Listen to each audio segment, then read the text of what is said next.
Hi, welcome back my little hippity hoppity froggies.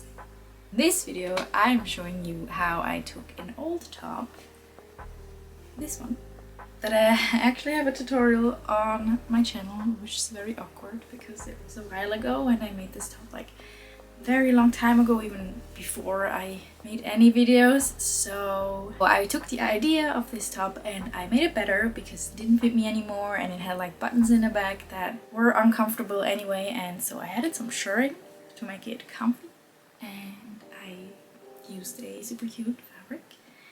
And yeah, that's basically it. It's very simple and this is a quick little video. It's even, you can even make it easier than I did. Make it even easier. Anyway, let's get into it.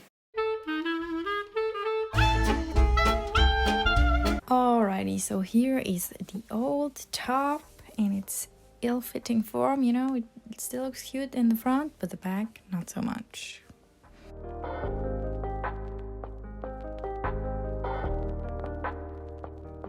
I started by measuring the old top to see and approximate how much I will be needing. But I obviously had to double the amount for the shirring in the back because, you know, it roughly goes to half the size it was. So these are the measurements that I came up with for myself. But just make sure you can wiggle into it with your shoulders and I think you'll be fine. This is the fabric that I used. This is a little bit see-through and it has these lovely little dots on it. And for the shirring, I only used one layer because from experience, this is totally enough and it will stretch much better. And for the front, I used 2 layers, but you would only really have to use one piece and you could fold it. But I had to do that because I didn't want the little pointy bubbles on my skin.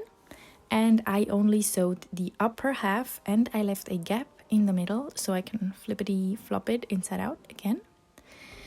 This is where I open it up and I'm gonna put the shirring that I just showed you in the middle here, so the seams will be concealed. Obviously you could just sew it together right sides and the seams on your sides would simply be overlocked or finished in another way, but if I do it this way, the seams will be completely hidden inside of the front piece. And I also sewed at an angle because, you know, body shape. I sewed that on first and then I actually went to the other side so I wouldn't like mess up my pins or anything because it is so much smaller than the front piece. And this is what it looks like now. I have a tube. I'm gonna trim everything later, but I'm gonna leave it like this for now. And next up I'm gonna fold the upper edge over and sandwich the shirring part into the middle of the front piece. And I'm gonna sew right on top of where I just sewed before. This is just a little bit easier for me to do this in 2 steps, but if you're confident you can do this in 1 step.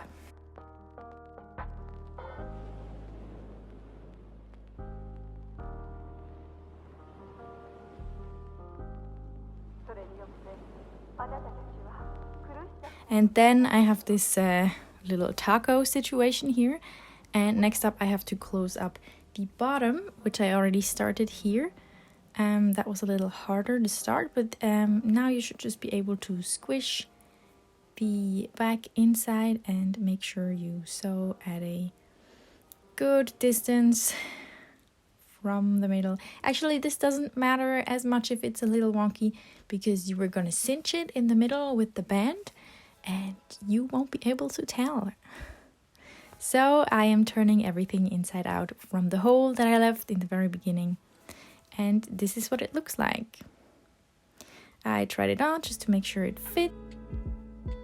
I have made straps that have a closed side or a finished side and one that is open or unfinished. And I made them longer because I want to tie them in the back for versatility. Now I am checking where I want to place my straps on the front piece.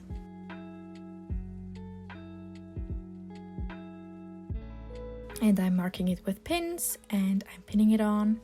And I actually ironed it before. I'm sorry, I forgot to show you. And I'm just gonna pin the straps on, and I ironed the hole to the inside, which is why there are pins over there.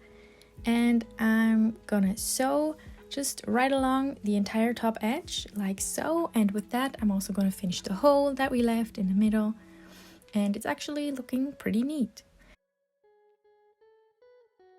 I finished those later, or not. It's not that big of a deal.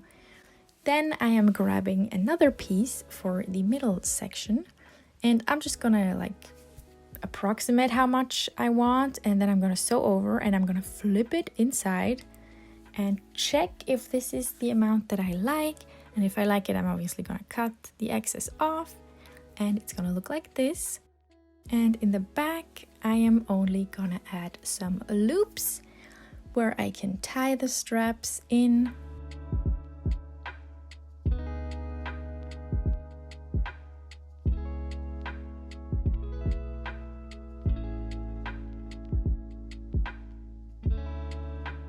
I'm gonna just sew those on with some top stitching, and then we're already done.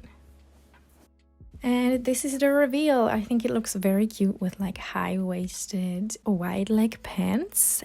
I think in the previous versions my straps were wider and it gave even more of a like 60s look, I think. But this is cute too, and I really like the fabric with the little bumps on it, and it is actually significantly more comfortable and easier to get in and out of by myself. And yeah, once the straps are tied on, you're good to go.